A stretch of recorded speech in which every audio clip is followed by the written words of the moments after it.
Good evening, everyone. I'm Chad Herring. I'm the Region 6 Fish Program Manager here.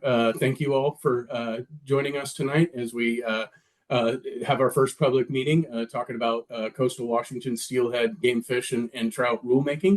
I think I'll give it just a second to let the number of participants calm down before we get into the heart of the presentation. Leah, if you'll let me know when that kind of occurs. Yes, I will.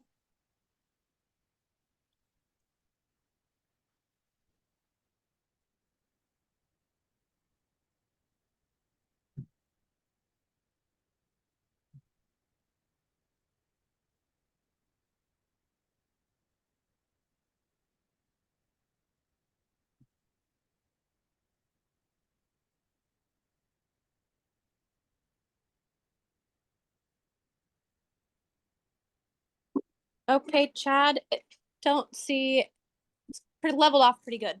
I haven't seen anybody new come on in a few seconds. Awesome. Thank you, Leah.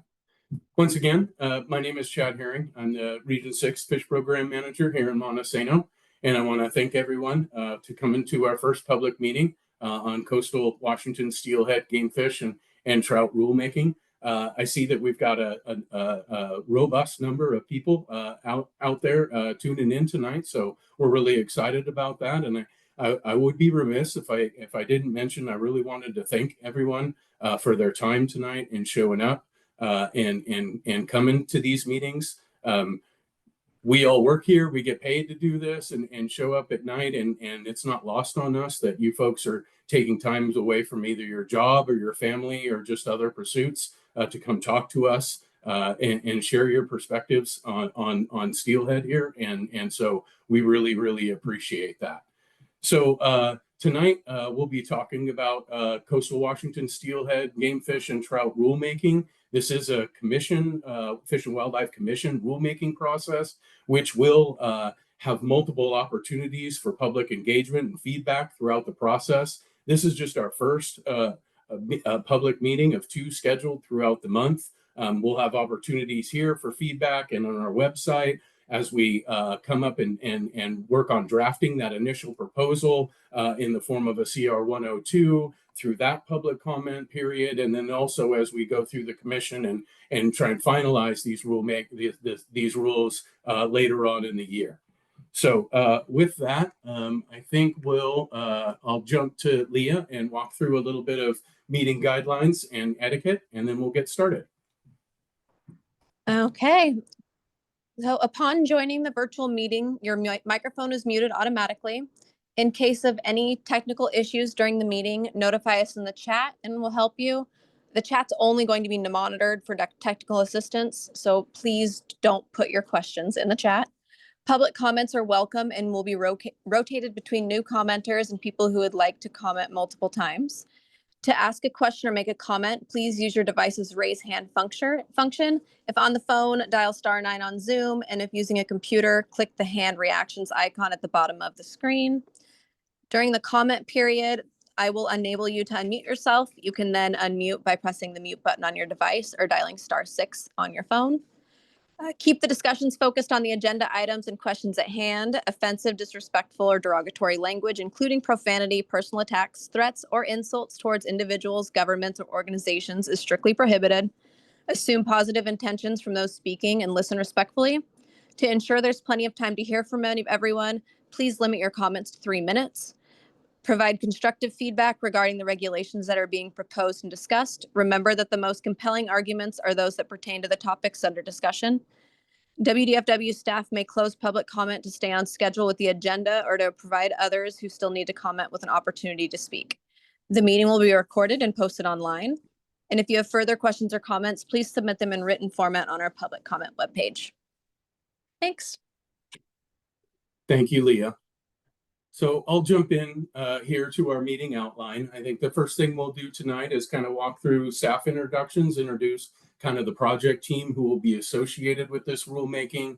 I'll walk through a little bit of background information that really sets up kind of the three-tiered problem statement for why we need to undergo this rulemaking process, focusing on kind of the status of coastal steelhead, some of our regulatory challenges, and also touch on the ESA as well. Then I'll turn it over to Mark Botzell, who will talk about the starting proposals as we walk through this. He'll also touch on some of those rulemaking parameters for this process, discuss a timeline for rulemaking, and then we really wanted to preserve the majority of time to allow for public feedback and for us to be able to hear from you about what you all would like to see in terms of regulations and schedules for steelhead seasons moving forward. So with that, jump into the project team here. As always, fish program rulemaking, we're led by Kelly Cunningham, who is the director of fish program. Also on that team is myself, Chad Herring, Region 6 Fish Program Manager. We've got Mark Botzell, who is our statewide salmon and steelhead policy advisor out of Olympia, and also Kelly Henderson, who does all the fantastic work behind the scenes, and she's our fish program rules coordinator. Regionally, helping us, the experts really behind the scenes on all this stuff, representing South Coastal Fisheries. We got Barbara McClellan and Jana Goulding, Willapa biologists Nick Van Buskirk and Dr. Aaron Whitcop from Grace Harbor, Kim Figler Barnes and Amy Edwards. We've got Mike Sharp listed there in kind of representing Grace Harbor and Mid-Coast. Some of you may be aware Mike has moved on and taken a different job within the agency as a policy analyst within the intergovernmental unit.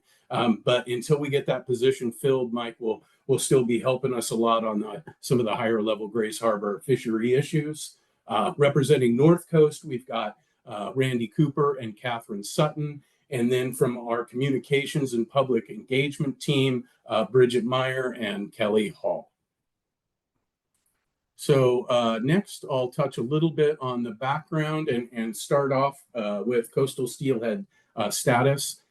We've had a lot of previous town halls where we've provided a lot of information and data. There's a lot of that information and actual, spawning ground data and whatnot, literature, all available on our webpage. And so that with that, I think it's no surprise to most of the folks here on this call that, coastal steelhead populations have experienced decreased abundance and productivities and from their historic levels in recent years. And so with that has resulted in many of the populations up and down the coast here from Quileute all the way down into the Willapa system of having returns below their escapement objectives. Now, when the co-managers, both state and tribal, started to react or saw these situations developing back in 2019, we took some immediate action via emergency regulation. Fisheries were closed. Since that point in time, we've continued to take a conservative approach to fisheries, all the way up to full closures in some systems. We have also implemented some other management measures to help minimize those fishery impacts, including things like no fishing from a boat. As we think about returns or start to finalize our returns for 24-25 season, I don't have final estimates to provide at this point in time, but what I can say is that all that preliminary information points to us not meeting either the forecast expectation or escapement objectives for those 24-25 returns. So next kind of challenge facing us when we think about coastal steelhead is the Endangered Species Act listing petition that was submitted to NOAA in 2022. NOAA initiated a process to start to evaluate whether that status review was warranted, considering the last one hadn't been completed, was completed in 1996. Would be important to note that that was not a review specifically of Olympic Peninsula steelhead. It was steelhead all across the lower United States. And that review at that time said no listing was warranted. And then in 2023, NOAA, once they felt that the review was warranted, convened a scientific review team that was comprised of mostly federal, almost completely of federal employees, and they began that work of doing the status review, with the primary charge of that review being to assess if one or more of the 5 potential listing factors have caused Olympic Peninsula steelhead to be in danger of extinction throughout all or a significant portion of the range within the foreseeable future. So that review was completed in November of 2024, and it did indicate that the Olympic Peninsula distinct population segment, which includes all the rivers west of the Elwha and from the Copalis River northward, were at a moderate risk of extinction. So lastly, I'll touch a little bit on our regulation challenges. Our current regulations, our permanent regulations, as described in our sport pamphlet, have not been updated in well over a decade, and they don't currently align with the stock status that we just kind of talked about a few slides ago. Also not in agreement with recent co-manager agreements in recent years, or really the conservation necessity for natural produced steelhead. And as we think about conservation of natural steelhead, we've identified late spring as a key time frame to really provide that conservation benefit for protection of natural spawning, and also to provide some conservation for kelts when they're undergoing reconditioning. So these recent years of low returns have resulted in us managing through inertial regulations coast-wide. And so moving forward, we really need better alignment of the permanent seasons.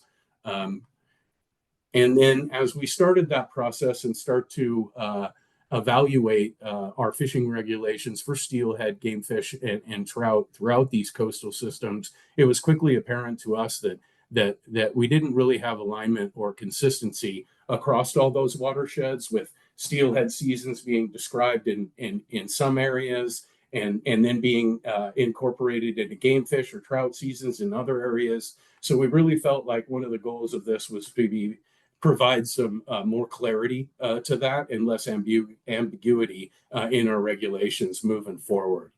So that really sets up kind of the problem statement as we think about trying to initiate this process and move forward. And now I'll turn it over to Mark Botzel, who will start to talk about our rulemaking parameters. Thanks, Chad, and welcome everybody again. Next slide, Chad. Want to talk to you a little bit today about the proposed scope of this rulemaking.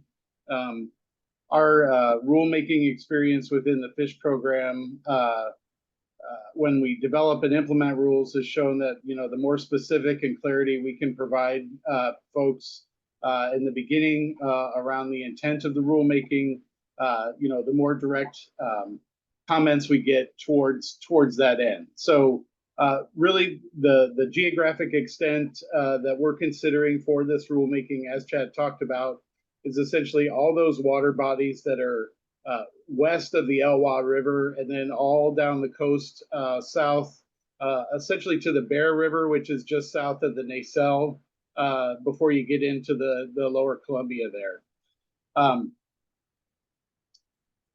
Next slide, Chad.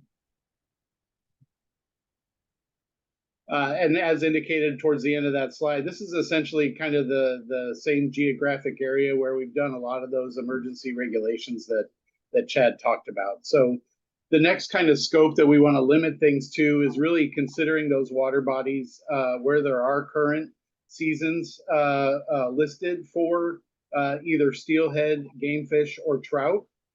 don't necessarily have to have all three in each system, but essentially we didn't want to consider other water bodies that may not have current seasons to consider new seasons.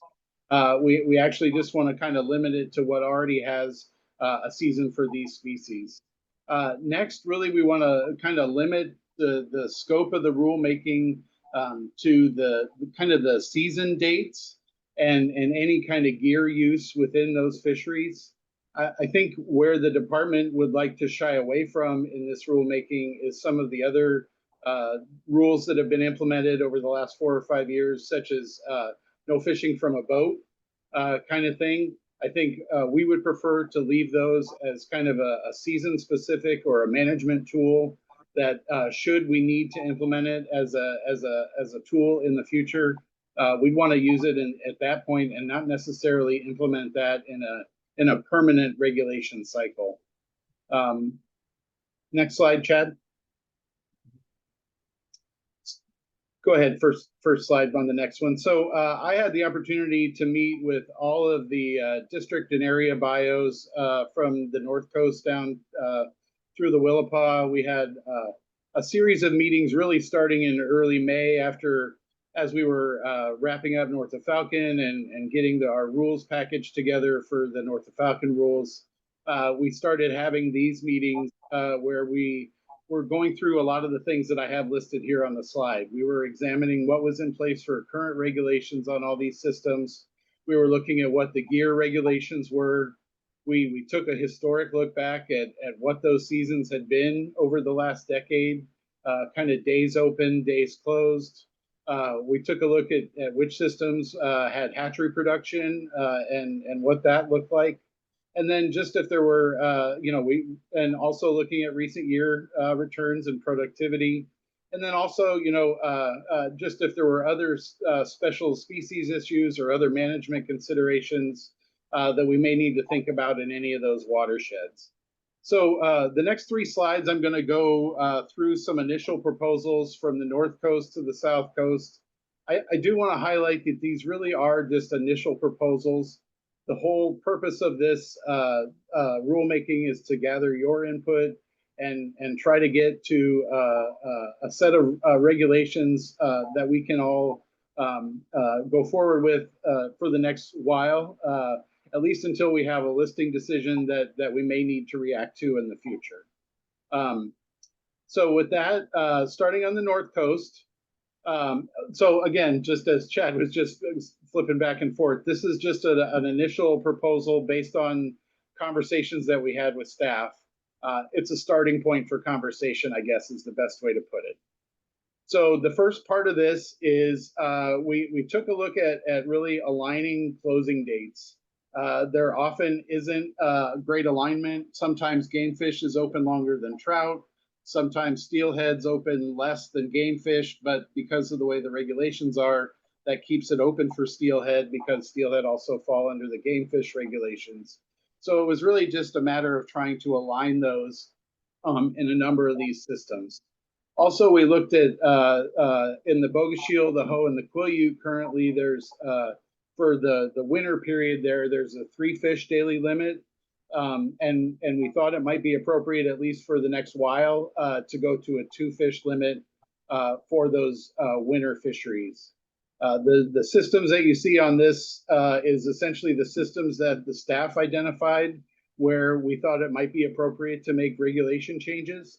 There are other systems within this area that are not on here, and essentially the staff proposal or the initial proposal would just to maintain the status quo on those systems.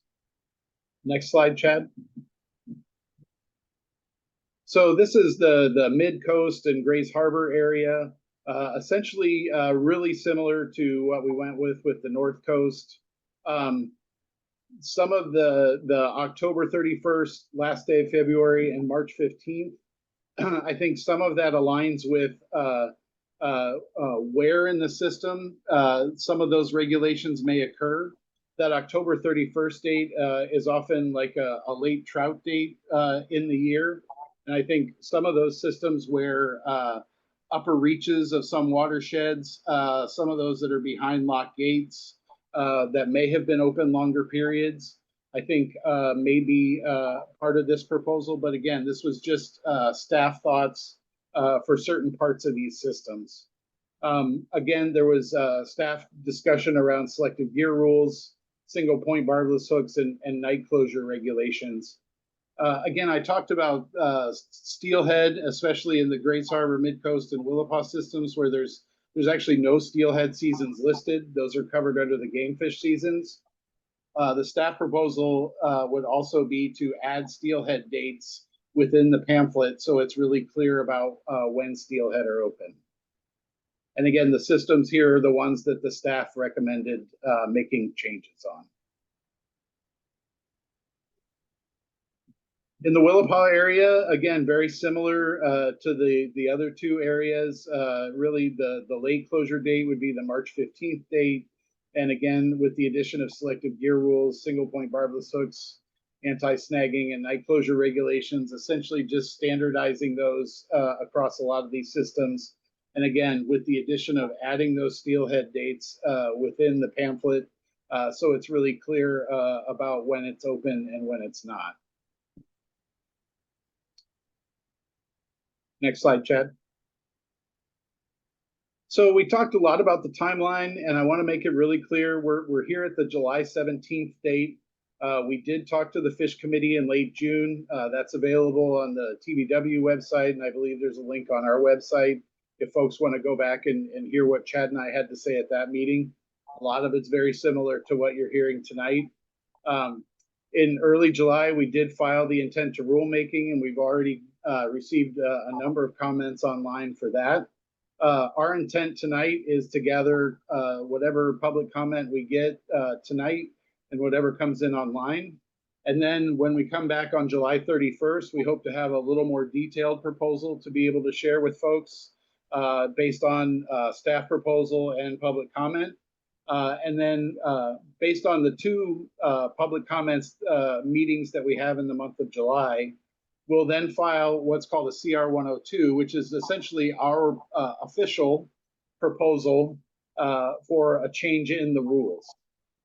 From there, we'll continue to take comment on that proposal, that CR 102, both on the website, and we have a whole list of places you can make comments. Plus, you'll notice in September there, we'll be back in front of the Fish Committee as well as the Fish and Wildlife Commission.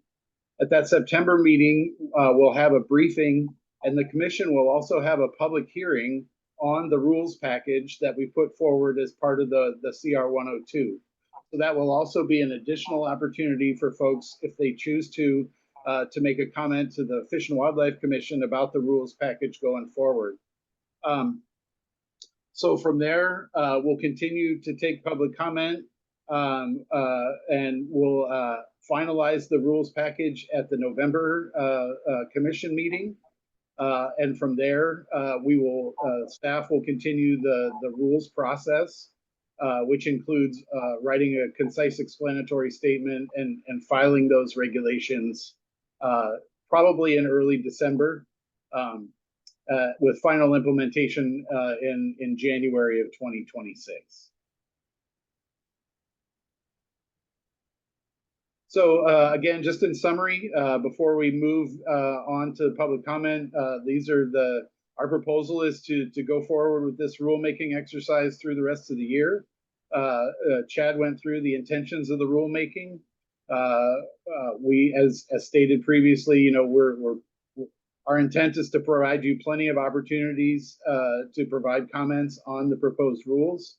And again, we're hoping to have these implemented by early 2026. We have this slide, and maybe we'll keep this up on screen. The next one, Chad. Maybe we'll keep this one up on screen as we take comments, so folks can see. There's an online rulemaking portal where we're taking comments. You can submit it through voicemail, email, what's called snail mail now. If you want to mail in your thoughts on a piece of paper, there's an address for you to do that. And then we also have a great web page that staff have developed on the WDFW website. It's going to have all the meetings that we do, links to all the rulemaking stuff, all the official proposals and stuff will all be linked on that webpage. So it should be a one-stop shop for this rulemaking for your needs. Chad, anything I missed before we move into public comment? No, thought you did great, Mark. Thank you. Okay. I see we have one hand up, and just to remind folks, there is a raise hand function on the bottom of your screen. Depending on which Zoom you're running, sometimes it's a reactions tab that looks like a smiley face. Okay, we have a couple hands up. Our first hand is Andy. Andy, go ahead.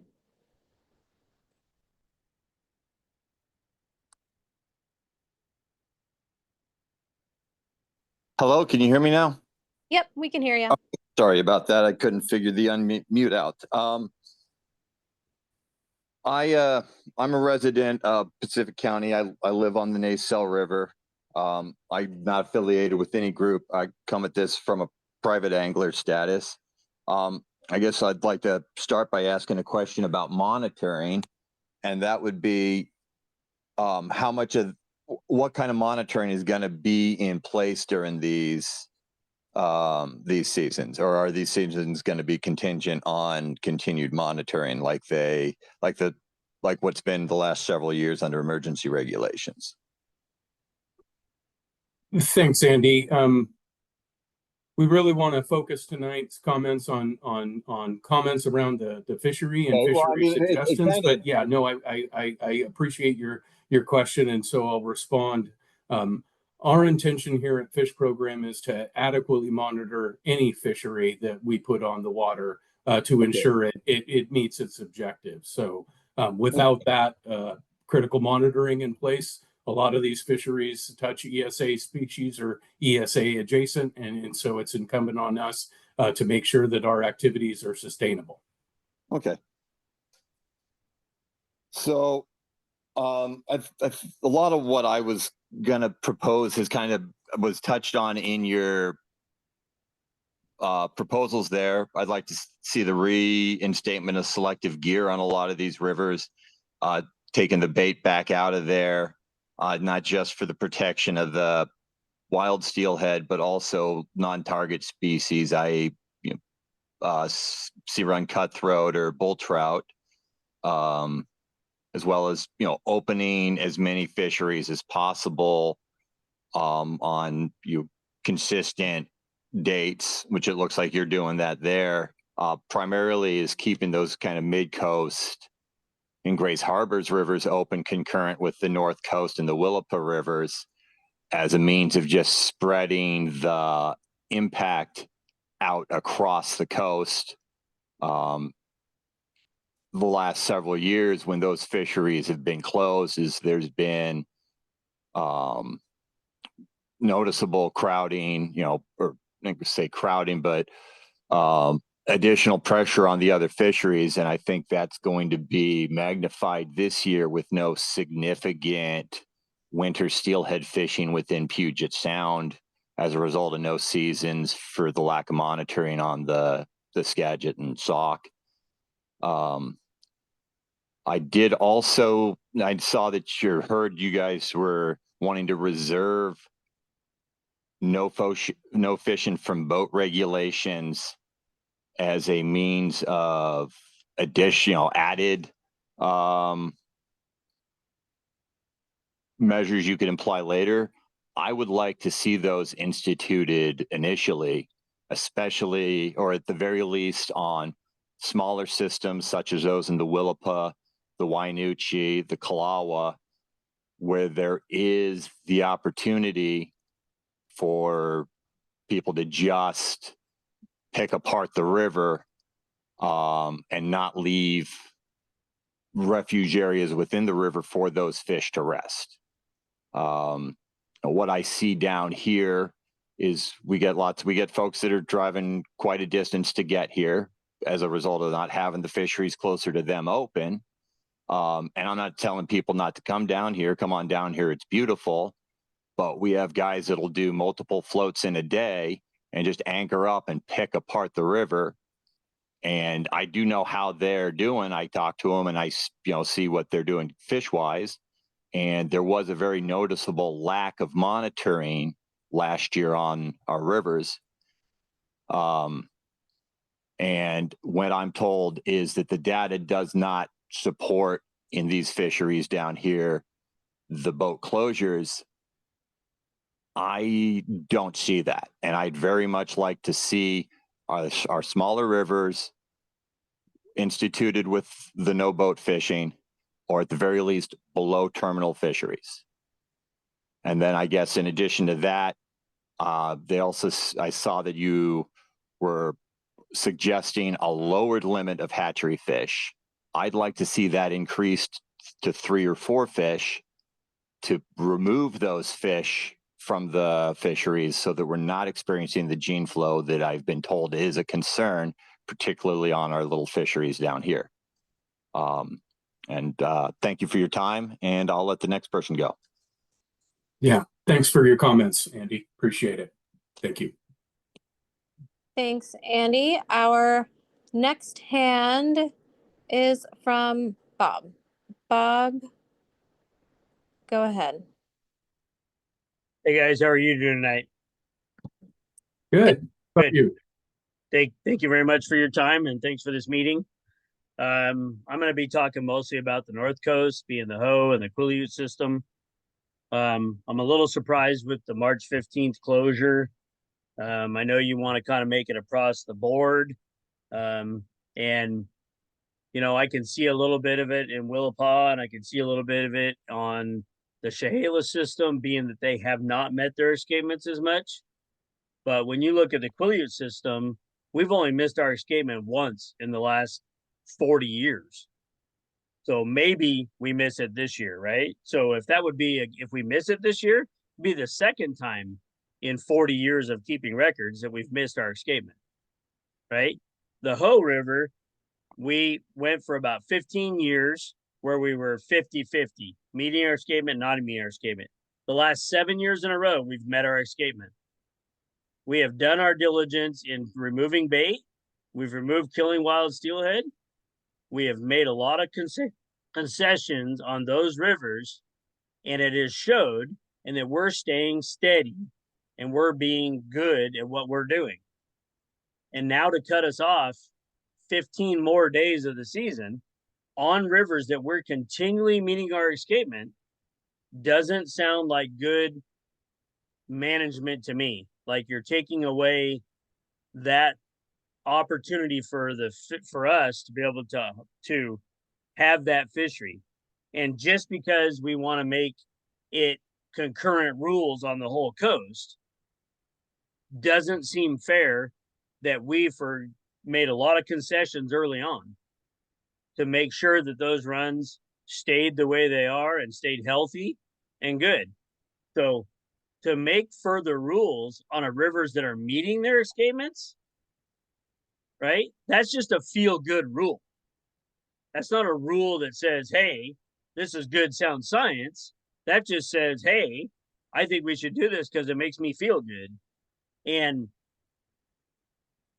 so I just think that like we're jumping the gun a little bit on that one, particularly on the North Coast, where we continually meet our escapement goals.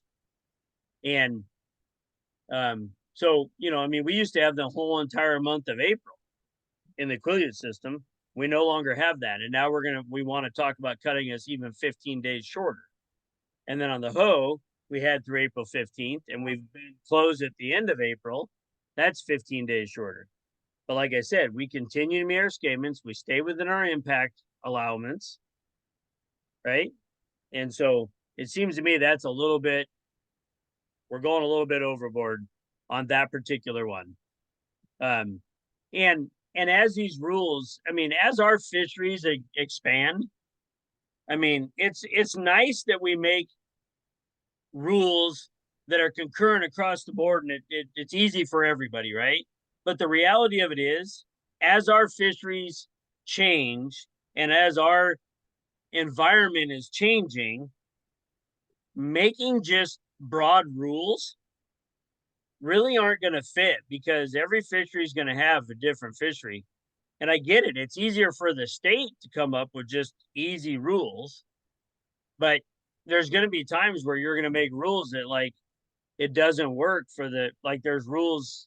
There just is times where there's a fishery there that we're not going to be able to fish for that has ample supply of fish for us to be able to fish for. And so making rules easier doesn't necessarily, I think rules are going to get more complicated as time goes, not easier. And I think it looks like here we're trying to make it as easy as we can.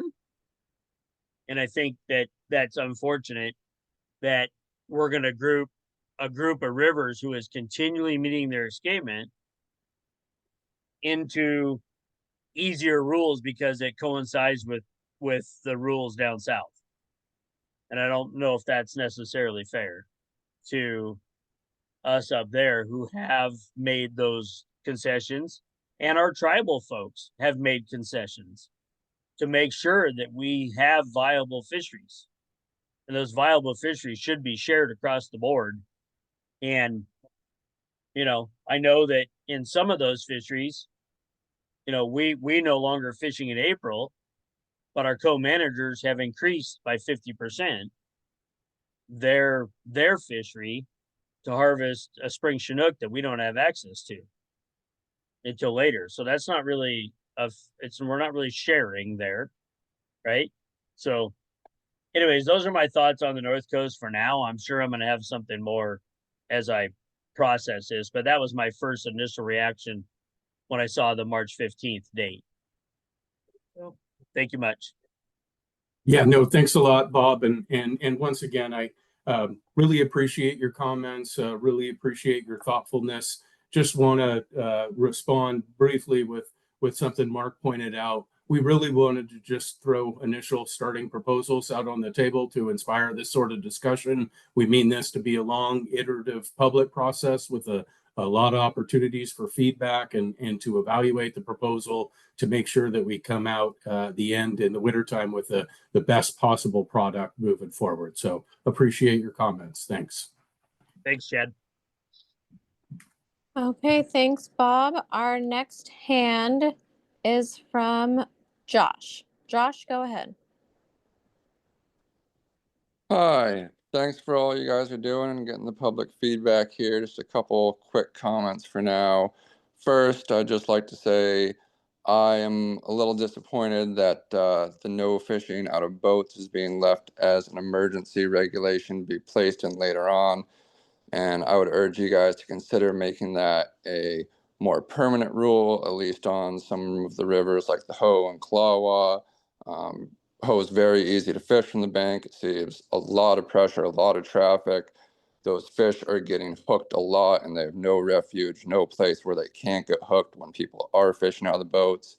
So that's the first comment. Secondly, I also don't think that our North Coast rivers should close March 15th.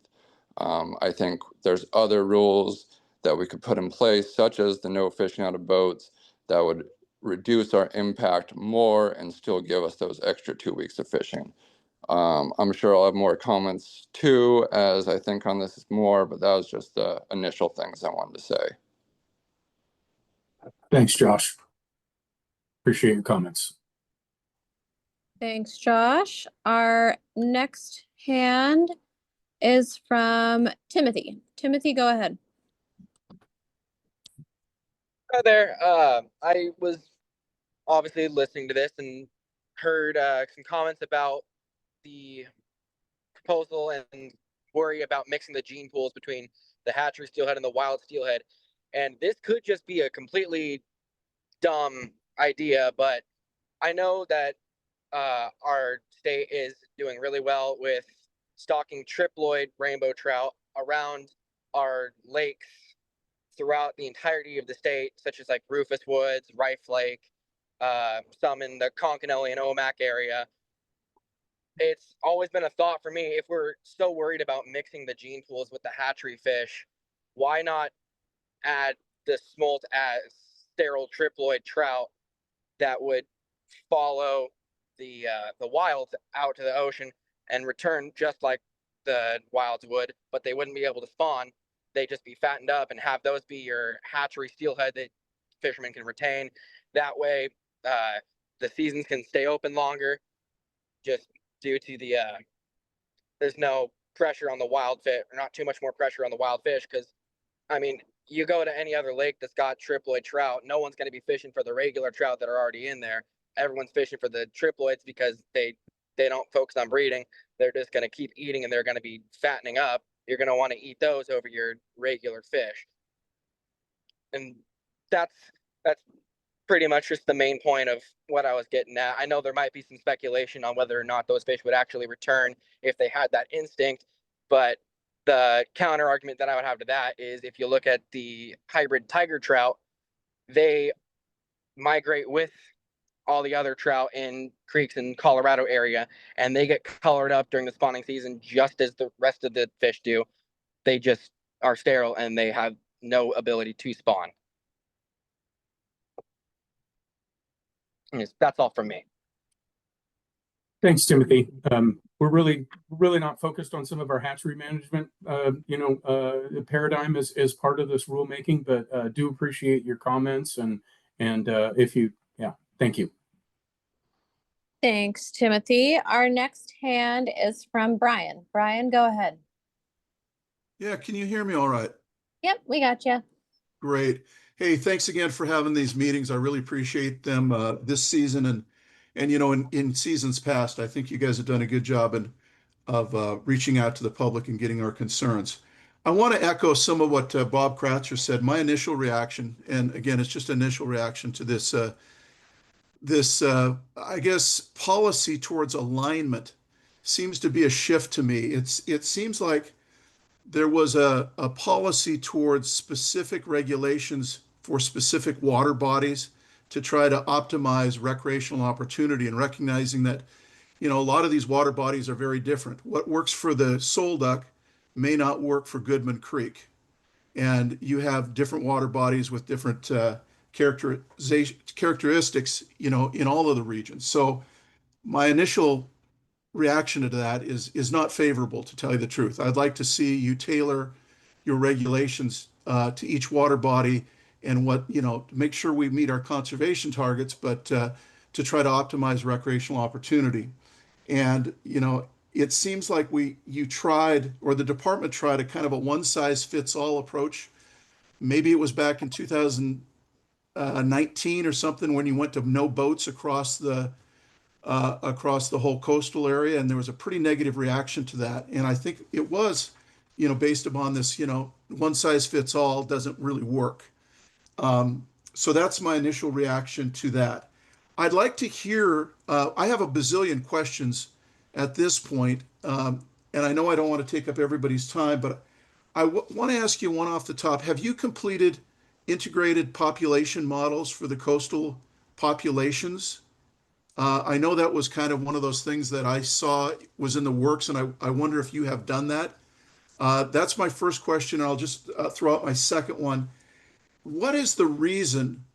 I mean, the main driver of this March 15th date that you proposed, especially for the North Coast, but other places as well, is it trying to meet escapements, or the escapement goals that you do have now, or is it to protect kelts?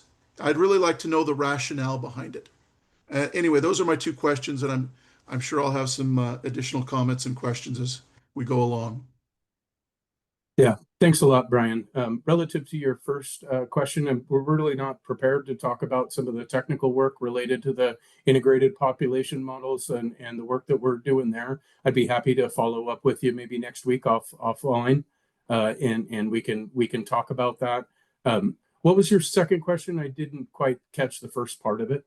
Yeah, I was trying to find out what the driver was behind the March 15th, whether it was a concern about meeting escapement goals overall and lowering encounters, or whether it's the protection of kelts or a combination of the two.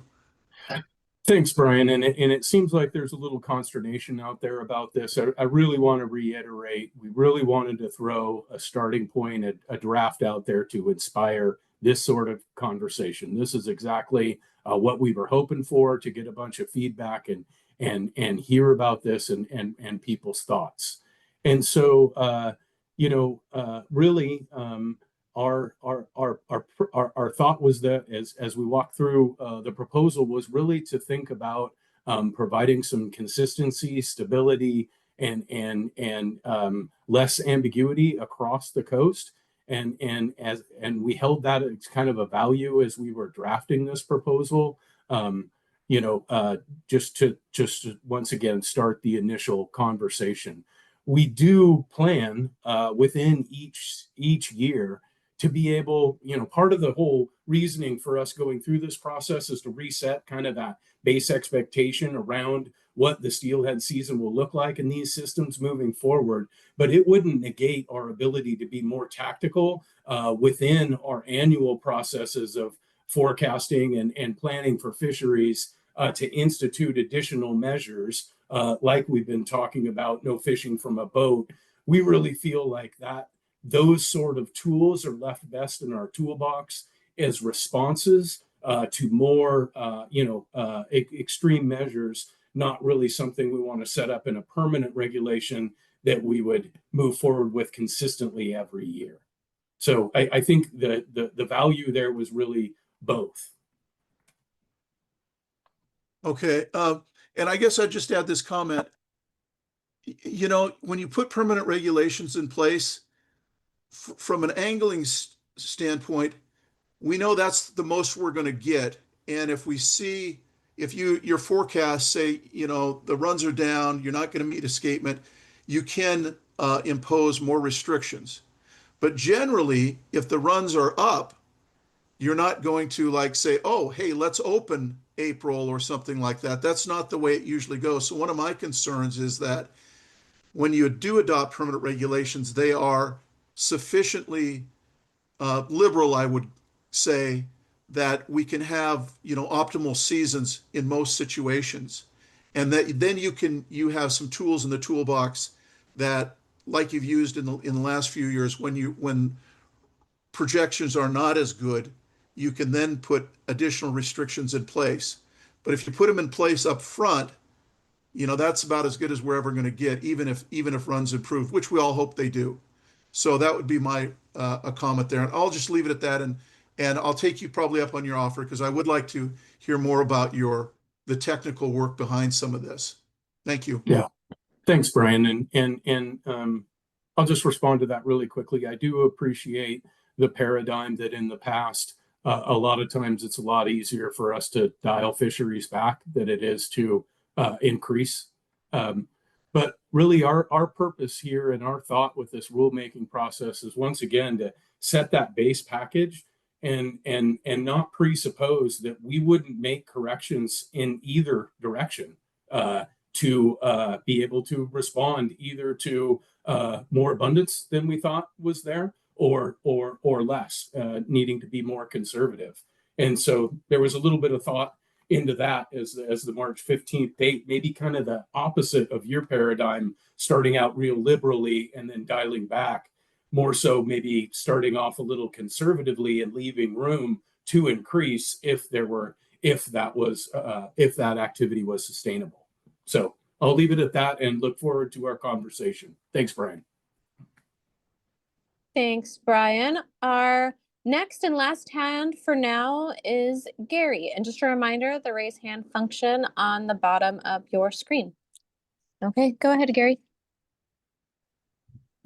Thanks for presenting, Chad and Mark. Really appreciate it. Really appreciate you taking the effort to shore up what's been emergency rules for quite some time now. I think I have a few comments. One being just, I think it's good that this effort's occurring now, but I think really need to focus on that long-term need for regional management plans or fisheries management plans for the coasts that really set the long-term direction of how the agency is going to address recovery out there as well as fishing, and provide that framework as abundances shift. I mean, I think it's really important to remember that the escapement goals were developed 40 years ago and for the most part have not shifted in that time period. And so while they represent a snapshot in time of what acceptable escapements were. I think it's well overdue to take another look at that in the long term. I know that's not the focus of this meeting, but I think it's really important to get that up front. I really do hope too, as you're doing the public comment process here, you're really focused on what the values are anglers are stating. I'm hearing a lot of folks that are saying they would prefer a longer season with maybe some more restrictions on that season, like no fishing out of a boat or other area and time closures. So closing specific sections of rivers where you have key spawning areas while keeping lower reaches open could be an option. So I'm hearing that is a flavor that seems to be arising to me as an option. So just that kind of bigger, what's the value anglers are expressing around these fisheries for their desire, and what are our tools in the conservation toolbox to get us there? The other piece that is a bit of a concern is the hatchery shifts there on harvest. I think there are real concerns about gene flow on the coast, and I would rather see something like a mandatory retention with a higher limit go in that closes out fishing earlier, or something along those lines than reducing limits to encourage anglers to get off the river to ensure we get those fish out of the system. The other place where I do see a potential problem with this March 15th closure is in the Chehalis system, where we have the integrated hatchery programs. Those fish come back later than the fish in Willapa or in the Quileute system, hump tulips. And so they're coming back right at that wild return time. And if you have an early closure, it really limits the ability to get those fish off the spawning grounds. I also just did want to mention on that triploid idea, there was a study done a few years ago, and we are talking anadromous fish here. So if you triploid them, they have no instinct remaining to return to freshwater. They just stay in the Pacific gorging on fish. So that one's a risky proposition. I think that was all I had for now, and just really appreciate you guys taking the time this evening to present all this, and look forward to talking with you further. Thanks, Gary. Okay, thanks, Gary. Our next hand is from Guy. Guy, go ahead. Hey, good afternoon, everybody. I was funny thinking, we had to talk about winter steelhead in July, but I'm really glad we're doing this now. And Gary covered a lot of the points I was going to bring up, so I appreciate what he had to say. But clearly, I totally support the intent here of adding the steelhead dates within the pamphlet. Let's get the basic things in the pamphlet, and then allow us to manage as the situation dictates. I really applaud that. And I think this is a good process. And the lower hatchery limits, basically we're trying to perhaps protect the wild fish. And so there's some real good points to make about doing that. Gary made some good argument why we should perhaps make it a little more liberal. But let's not forget that the early run wild fish may be the money in the future, given the hydrology changes that are happening in that part of the world. So I would really want, I really want to think about that. But otherwise, you guys are doing a really good job here. Chad, I haven't had a chance to meet you yet. We'll have to chat sometime. And Mark, I'm kind of glad you got kicked back out of NOAA and are back in WDFW. I think you're doing a better job here. And being a retired NOAA fisheries scientist, I think you're in a good spot, buddy. So I'm kind of glad to see you back in the seat there. That's all I have to say. Thanks.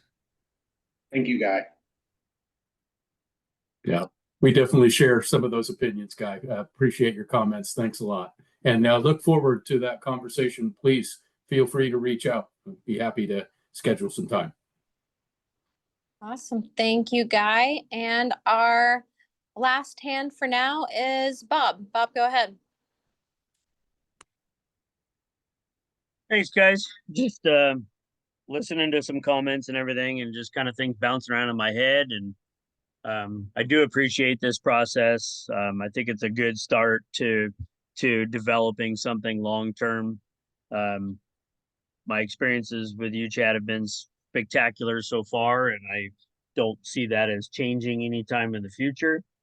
I get that we can use these as, we can maybe set some dates and then use emergencies, openers or closures there. I would express the same thing that Brian expressed a little bit, in that history has showed that we have a history of closing things more than opening things. And the only place that doesn't happen is on the Columbia River, where we actually have dams where we can actually see the fish going by and we know what's there. We don't have that same history in areas that don't have dams. We have a history of closing things and then going, oh, wow, there was a lot more fish than we really thought there was. And so we don't get that. So I'm a little more in favor of expanding things a little bit and then using emergency closures versus emergency openers. Yes, we can do it in the forefront, like in a forecast. Like, hey, we're forecasting way more. So we can, in certain systems, we can expand this. And I think it is important, like I said, and I'll follow up with Brian a little bit, is in that all your systems are significantly different, right? You hear some of these comments on here tonight, and I agree with most of what these guys are talking about, particularly with hatcheries and so forth, but they're all different, right? So the Chehalis system, that is an integrated hatchery program and has hatchery steelhead that range throughout the time frame, right? And then you have the Quileute system that's not integrated. It's a segregated approach, right? Our hatchery fish are there in December, and by mid-January, they're gone. We're done, right? And so, having that season's a little bit different, or different rules for different rivers. You look at the hoe. 100% agree with you on the hoe. A 2-fish limit is great, partly because all we're getting are just a handful of strays that go above the hatchery, which is a 1/4 mile from the ocean, right? And then you go to the Bogus Shield and the Kalawa, that's farther up the system. But I fish up there a lot. You can fish up a stream in the Kalawa, you can fish upstream of the boat. We don't get a lot of strays up there. There just aren't. We don't get a lot. They're mostly hanging down below. And that 2-fish limit, I think, is fine. The only thing I would recommend, and we've been recommending for several years, is that if you really want us to catch those fish, and would have minimal impact on the early time steelhead, and that is allowing us some bait in the month of December. It significantly will catch more of those hatchery fish. We'll get them out of the system with we don't have much impacts on wild fish in the Bogus Shield and in the Kalawa in the month of December. And if you put a boundary sign on there that says you can't fish bait above the hatchery, you can't fish bait above the hatchery on the Kalawa, and you make it from there down to Wilson's, basically.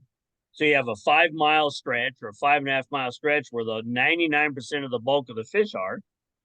You provided us some bait in there. We could catch more of those hatchery fish. We'd be able to get them out of the system. But I do think that we have to look at hatchery fish a little bit different from system to system to system, because they all have differences between integrated and segregated approaches. And so making a blanket approach to all those hatchery fish is not going to work as well from there. And other than that, I think you guys are on the right approach. I think this is good. I like the time frame that we're doing it in. Like I said, I just right now, I trust you guys. I trust you wholeheartedly that, if you say we can do an emergency regulation to add some time frame to a season because you have a higher forecast, you know what I mean? If you set up March 15th, you're like, oh, well, this season and this river and this river have a higher forecast. So we're going to expand the seasons a little bit based on this forecast. I'm trusting you on it, but like I said, the only one that's ever made any sense is the Columbia. Any other one hasn't, because more often than not, the fish show up, and by the time we say, "Oh my God, there's so many of them," that it's already too late. We just don't have dam controls over there, and we're counting on. Well, I know that we count on our tribal co-managers and their catch rates, but if you look at their fisheries, just like our fisheries, their fisheries have changed over time. There are less of those tribal fishermen, and there are less of them doing it on a full-time basis, right? And to just look at their fisheries as our trigger point as to what's going on. If you go back 20 years ago and you look at the number of fishermen that were fishing as tribal fishermen to what you see today, it's remarkably different. And believe me, if there's a crab season going on that's paying more money, they jump ship and go to that right away, right? And then you're not really getting a true accurate measure of what's really there, because that's your only real data source is our tribal co-fishermen and what they're getting in their nets. And if their pressure or the amount of fishermen is significantly reduced, and you say, "Oh my gosh, we're catching way less fish," or "they're catching way less fish," well, that's not necessarily accurate to the fishery. It's more accurate to their effort. And so I think there's times where having an early closure and then trying to extend it will bite us in the rear end more often than it won't. Just kind of my thought. So thanks, guys. I appreciate it. Yeah, no, thanks a lot, Bob, and thanks a lot for your characterization of the relationship. Really appreciate it. Really appreciate you and your thoughtfulness and your passion and everything you bring to the table in these discussions. So know that. We totally understand. We've been challenged, right, with updating or understanding run sizes in season relative to steelhead. So recognize that that's work that we need to do, and we continue to move the marble. Need to continue to work to develop those things in order for all of this stuff to really fall into place. But yeah, appreciate your comments. Thanks. Okay, thank you. Our next hand is from Jonathan. Jonathan, go ahead. All right, thank you guys. Appreciate the time tonight, and thank you guys for putting together this presentation here and kind of kicking this process off. I agree with a lot of the comments that were brought forward this evening, and I wanted to follow up on a comment or a question that Brian had brought, his second question with regards to Celts. And so if I'm understanding this, the kind of purpose behind this and the reasoning for this March 15th date is it to protect Celts or is it to protect spawners? I think really what it is, Jonathan, is a combination of both, right? As fish spawn, a proportion of those try and go back out to sea and become repeat spawners. What we really know out here on the coast is the backbone of the productivity of natural steelhead out here in these systems. Historically, was on these more gravid, bigger, fecundar 2 salt, 3 salt females that came in and expressed idioparity as a life history. And so with that, the best time to get the bang for your buck is looking at when you encounter those fish the most. And as we start to look at both our stock assessment information and some of the fishery information that we've been collecting, on top of that, we can really start to see that in that time frame later on in March and in April is when we start to turn the dial on encounters proportionally from hatchery fish to more of the natural fish. We also know that these Celts can be in pretty poor condition, and so the likelihood of them surviving that encounter could be diminished as well. And so we're trying to be cognizant of all of those things. just in as thinking about the conservation necessity relative to what we're trying to do in the rulemaking process here.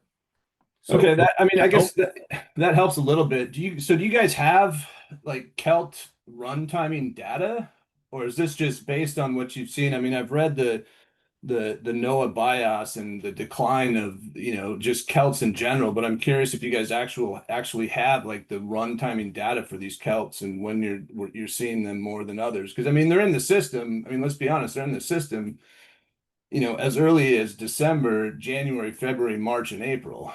Right. And so I think too, the thing that I'm hearing here is that, and assuming that we're talking about recovery and then opportunity, and maybe that's a distinction we need to figure out and separate. But what I'm hearing is that, one path towards recovering these stocks is for protection of April Celts, and that's the key to that. And so if that's the case, I don't want to assume anything. I'd love to have you guys expand on that a little bit more.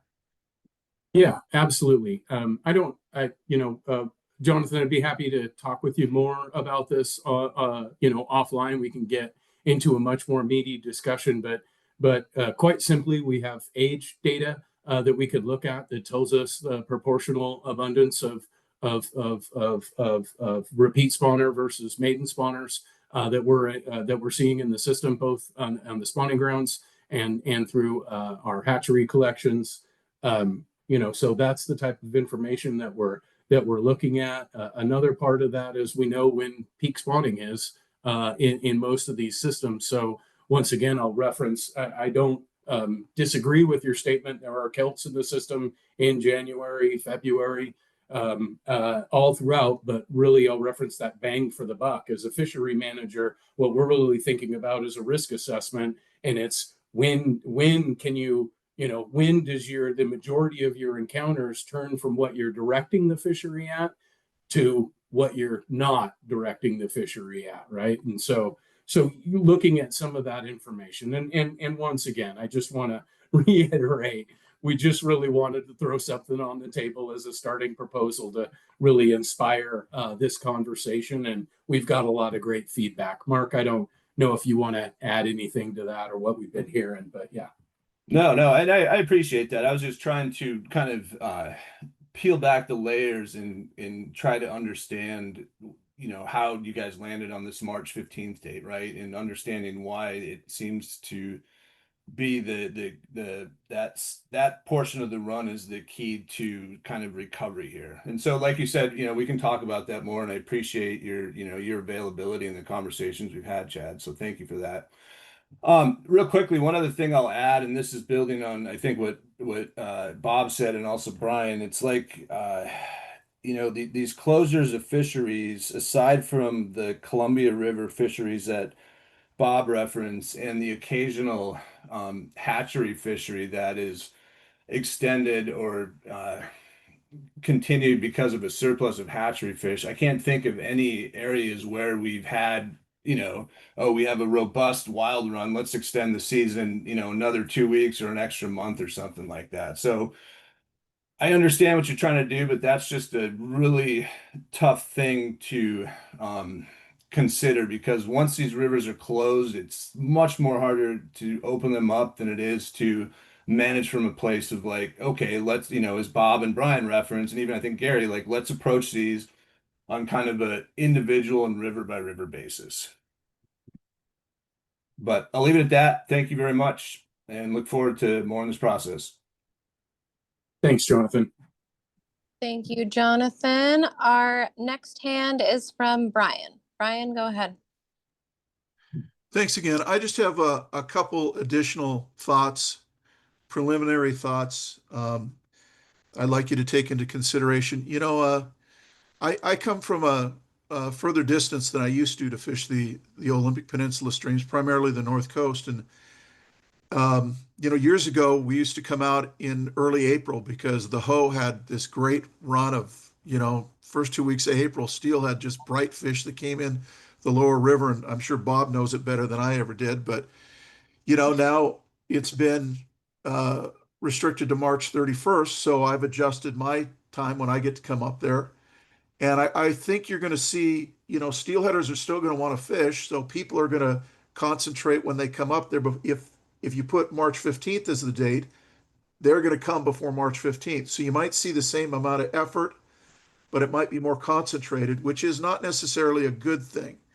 And that leads to my second concern is that, and I've had this concern now for 30 years. I've been talking to the Washington Department of Fish and Wildlife about it, and that's the need to balance impacts, whether it's harvest impacts or release impacts across the return timing of steelhead, so you don't have a differential effect. The selective impact of harvest on the steelhead, and I made a big point of it many years ago with respect to the early returning component. Because at that point in time, back in the early 80s and 90s, we were concentrating harvest on the hatchery fish in December and January. And I think that affected the early returning component of these runs. And I see what you're doing here, and cutting it off on the 15th, or the proposal anyway. I'm concerned about front loading that again and putting all the impacts, at least from the sport fishery, on the early component, because we know there's a lot of steelhead still coming in fresh after March 15th. So I think a management from a conservation standpoint, and this would be part of the diversity element of when you think about management, is to balance impacts across the return timing so we don't disproportionately affect any one part of the run. Anyway, that's just another concern I wanted to voice to you tonight. And again, thanks a lot for your time. Yeah, thanks, Brian. Appreciate your comments. Okay, thanks, Brian. Our last hand now looks like Bob. Bob, go ahead. Probably getting tired of hearing from us guys. I do resonate with a lot of what Brian just got done saying. I will say this too, is that being a guide out there for the better part of 35 years and really being cognizant of hatchery, of spawning. I really take account of that. Part of my experience is showing my clients, like, hey, look at that spawning red right there. Hey, look at that spawning red right there. Hey, look at that spawn, that fish that's on that spawning red over there, and getting them involved in the whole fishery deal, not just catching the fish, but seeing their livelihood and looking at them and so forth. And I tend to fish like all of the stretches of every river over there. So I fish a lot of the upper reaches. I fish a lot of that. It wasn't just a couple years ago that I, in a meeting, made a comment to, and of course now I've lost her name, our recent biologist that just retired. Jenny. I made a comment to Jenny that I saw 29 steelhead on reds in January. They were not cohos, they were steelhead. And she goes, oh my gosh, where the heck is this at? And I told her, and, she made sure that somebody got up there and looked at that. But, I hate the word climate change, but at the same time, I have to accept the fact that there's climate change. And with climate change comes water conditions, comes water temperatures, comes differences in water. I think we have significantly more fish spawning earlier and leaving the system earlier.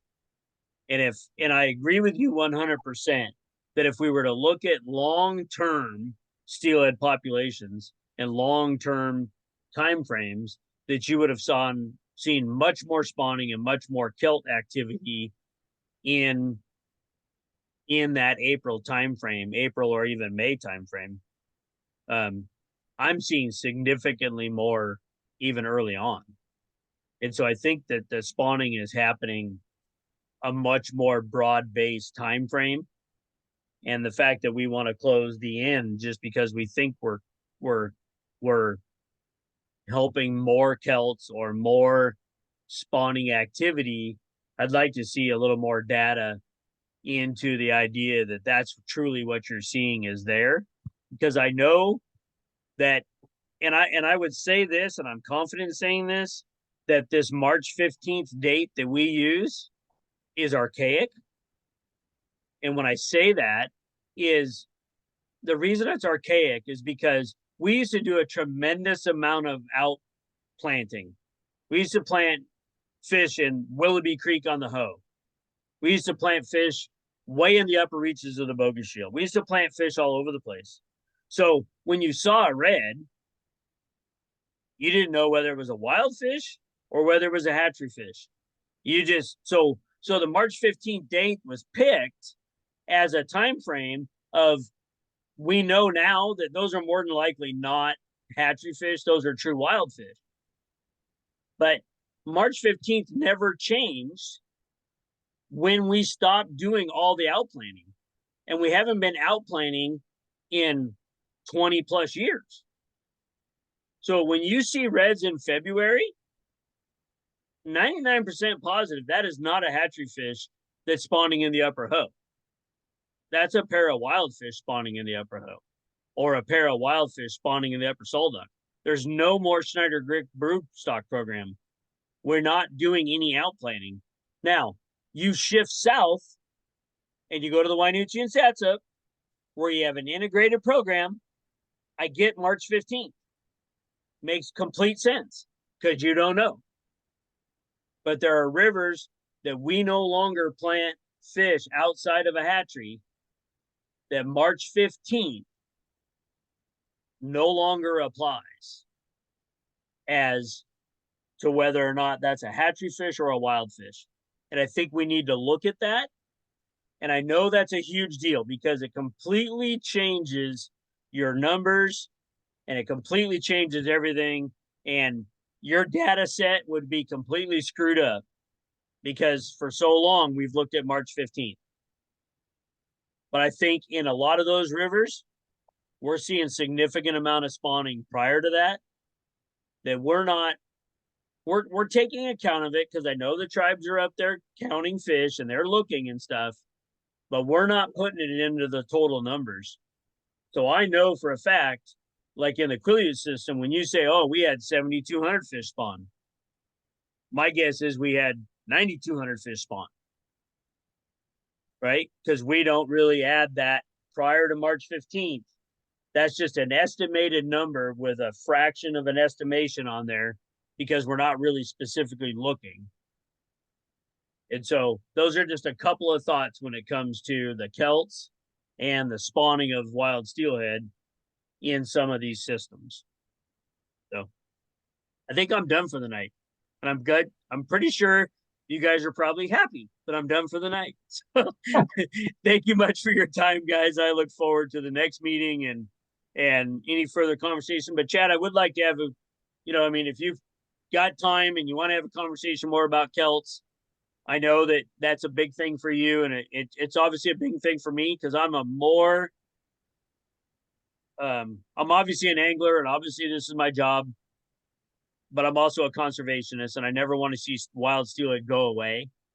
And I want to do what's best for wild steelhead. So I would like to have more conversations with you regarding Celts and that kind of stuff. Absolutely, Bob. That's an easy one. I'd be more than happy to engage in more of those conversations with you. Always really appreciate your length and breadth of experience here on the water, interacting with these animals, and that's really, some of the best ways to understand what's actually going on here. So appreciate your comments and that experience that you bring to the table. Thanks.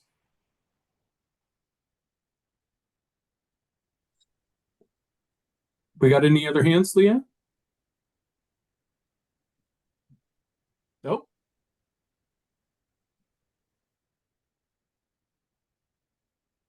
I see one. Go ahead, Bill. Can you hear me?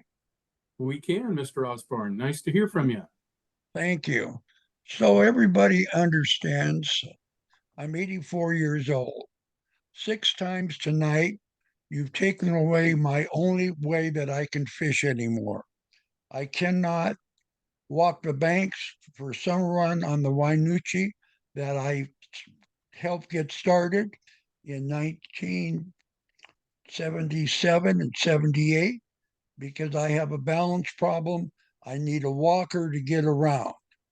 I can fish salmon because thank heavens I have the money to buy a jet boat. I assume all the boats that people are talking about tend to be drift boats because when I drive around, the parking lots on the Wainuchi and the Satsop are jammed with some sleds, but all kinds of drift boats. I go to the Hump Tulips just for a looky-loo.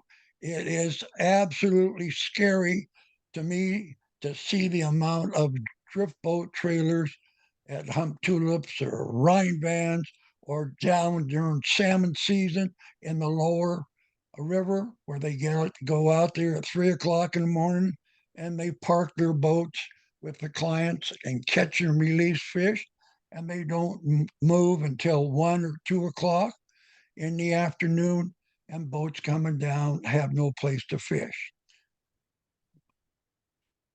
So I do and able to fish salmon out in the Chehalis. And a couple years ago, they wouldn't even allow me to do that because the stipulation had to be you have to get out of your boat and cast from the shore. And then if you get a fish, you get to play it. Well, I don't know how many have tried to get out of the Chehalis River. It's when the river's high, it's not going to be Bill Osborne, I'll tell you that, because I'd never be able to walk back to the boat. So we need to come up with a different plan. I have a handicap sticker that allows me to drive and do other things. And I try to suggest that there be a handicap sticker with my boat numbers on it. So if enforcement, because I understand it's an enforcement thing. Okay, all they have to do is take a look at the boat numbers and they better match up with what I've sent in, and I should be able to use my boat. I heard 6 people make a presentation tonight that keep the boats off, or to those words. And again, that ruins my fishing. I haven't been able to fish summer run for 6 years now.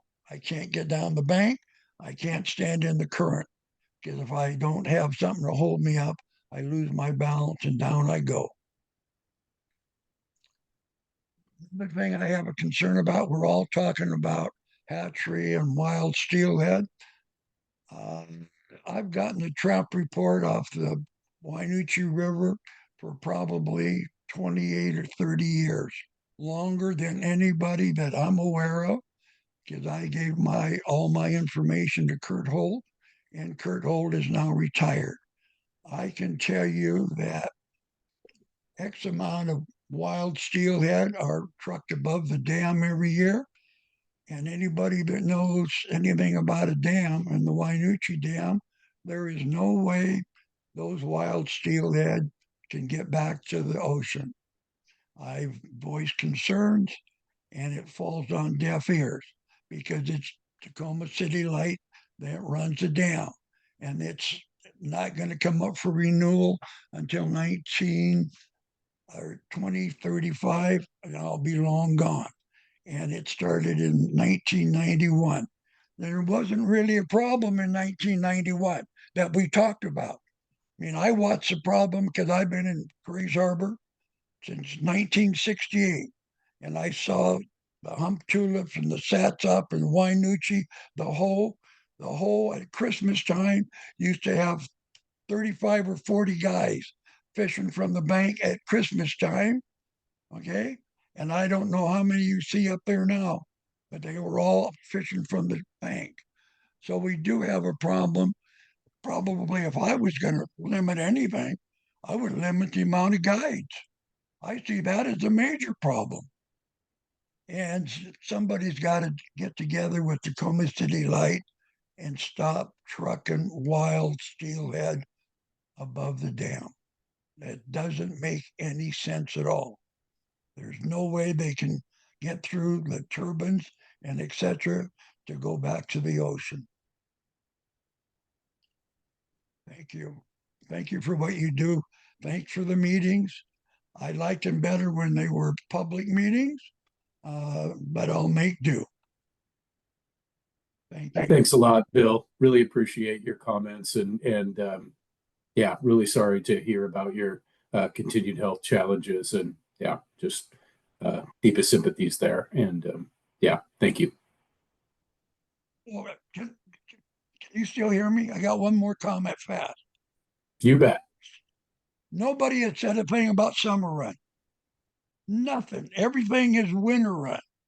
Okay. I don't know. I used to go to the hole in the summertime, launch at Allen Bar in my drift boat and go to GL or Nolan Creek and take out. But drift boats would crank by me. I found out later they wanted to get down the holes that had spring Chinook. Well, I was catching summer run wild steelhead. And I don't know if that run is even up there anymore, but I thought they were the most beautiful fish there was. I don't know. Thank you. Thanks a lot, Bill. Always a pleasure to hear from you. Thank you. Thanks, Bill. And that was our last hand. I don't see any more. It's just a reminder, the raise hand tab at the bottom of your screen. And while I wait for that, Leah, just to see if there's any other hands that want to make comment, throw back up here all the ways that folks can comment on this rulemaking proposal. And just remember, tonight isn't your last opportunity. We have all these venues that folks are watching all the time and collating those comments. We'll be back again with another public meeting on the 31st as we continue to work towards drafting an initial proposal. So did I talk long enough to inspire any additional comment, Leah? Yes, you did. We have a hand up from Luke. Luke, go ahead. Hello. My name is Luke, as Leah just said. Very new to this whole thing. Maybe on the opposite end of the spectrum as Bill, but it's very inspiring to hear everybody speak and provide their years and years of insight on the North Coast fisheries. One thing I would say, so as I said, I'm very new to this, so I don't have the years and years of experience that some of these other people do. And over the last year or so, I don't know if anyone in this call, I don't know why I'm so nervous right now, but I don't know if anyone in this call knows who Jeff Woodward is. Over the last year, I've become very close with Jeff, a man who's been fishing the Quileute system for years and years and years. And after days and days and days of staying with him and learning those rivers and falling in love with that place, it's extremely fascinating to hear his reactions to what we see out there. Because he's getting old. He doesn't want to be on the boat in the freezing, pouring rain every day. So he's kind of living vicariously through me. And one thing that I noticed that really shocked him was how many out-of-state guides show up nowadays to those fisheries in particular. And so I would like to just voice his concern because I don't think he's in this call, but if he is, hello, Jeff. I would like to voice his concern with that dynamic of, Bill did bring up an interesting point. I at one point aspired to be a guide, but I do think there is something to be said for the I hate to put it this way, but it feels almost like a monopolization of a truly spectacular species of fish. And it feels extra wrong when it's from a cohort of people who are from out of state. I don't know if that is fair to say. I don't know if that makes sense, but that's what I feel, and I know that's how Jeff feels as well. So enough of my rambling, but I just wanted to chime in and leave that there and reiterate my I'm left with such a good feeling from this meeting and hearing all of the people chime in and leave their perspectives. So thanks a lot. It's been nice listening to everybody offer their perspectives. Thanks a lot, Luke. Appreciate the comments and welcome to the process. Really nice to see people get engaged and start becoming engaged in Steelhead and the management out here. So once again, yeah, appreciate you being here. Appreciate you pushing the button to raise your hand and having the courage to speak your mind. So thank you. Thanks, Luke. And it looks like we have another hand up from Bob. Bob, go ahead. I'm Welcome sorry. back, Bob. I'm sorry. I couldn't help but respond. Thanks, Luke, for getting on here. I appreciate it. It's good. I guess I would say a couple things. Number one, you fell in love with the Olympic Peninsula because you were fishing with a guide. So, and the out-of-state guide versus an in-state guide, there was a time frame where we had there was definitely an uptick in out-of-state guides that were fishing the peninsula. About 7 or 8 years ago, we dropped 300 guides in the state of Washington. We went from 800 and some to 500 and some. We have a guide logbook that all guides are to fill out now. And part of that process was to see how many guides are fishing what rivers, where they're fishing, and if there is a monopoly or not. I guess the guide aspect of it is like, and even for the older gentleman that was talking, I appreciate his comments, but there might be a year or two from now where he can't operate a boat and he might want to get in a guide boat to just be able to provide himself with the fishery to go on the river. We're taking just anglers. We're taking anglers that don't have the ability to do so on their own. I don't think this is a guide issue. It's not a guide issue at all. It is it's a management thing. It's a conservation thing. We're talking about just steelhead in general. I can tell you that when I'm on the water as a guide, which I fish a lot, and I'm there's a lot of days that there are more private boats around me than there are guide boats around me. And I know all the guides. And there's no doubt about it. I mean, even the older gentleman, I can't remember his name. I think his name was Bill. I would share my sentiments with him, is that these guides that are going down at the dark in the morning and sitting in a hole at 3 o'clock in the morning, 2 hours before it get daylight. You know what? As a guide of 40 years, it makes me mad. It makes me mad that they're doing that kind of stuff, right? As a guide, we're no above anybody else. Yeah. And when we're holding up those holes and doing that kind of stuff, that's wrong. And I do my best to educate those guys as to like, hey, that's wrong. Don't be doing that stuff. Yeah. But it clearly isn't a guide issue. Yeah, no, thanks, Bob. I really appreciate those comments, and I just want to reiterate for everyone here, we're not really trying to pick out one user group or gear group versus another. The intent of this, from our perspective, is opportunity for recreational fishers of all types, and there's room for all of us.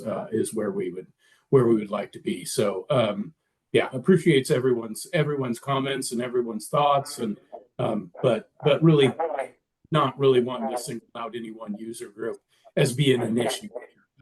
That's really not the case, and not where the agency is coming from. So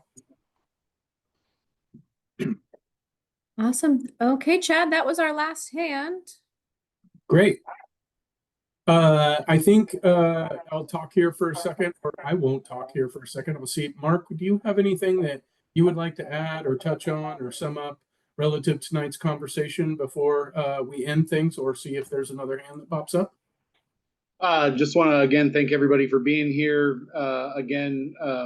We're going to try to have a more detailed proposal out for people to consider before the next meeting, and then we can talk through that and try to get some further feedback before a final proposal gets filed in early August. But until then, you know, we have the comment portal up through all the things that we've talked about tonight, and just again appreciate everybody's time for being here tonight. Yeah, thanks a lot, Mark, and thanks for your all your efforts and everything you've done to make this successful so far. So couldn't have made it without you, buddy. And lastly, just want to note once again up here on the screen is all the ways that you can interact or provide your comment to us. Down there on the bottom under the additional information is a link to our Coastal Steelhead page, all kinds of information there relative to the rulemaking. This PowerPoint is there, was posted just an hour or so prior to the meeting, so you can find the PowerPoint there. We will have the recording of this available. Will be on our YouTube channel, I believe, sometime tomorrow. May take a little bit of time and lag for that, but look for that to be available. And once again, just thank you all for joining us tonight. We really appreciate all the feedback and thoughtful comments we've received. Thank you.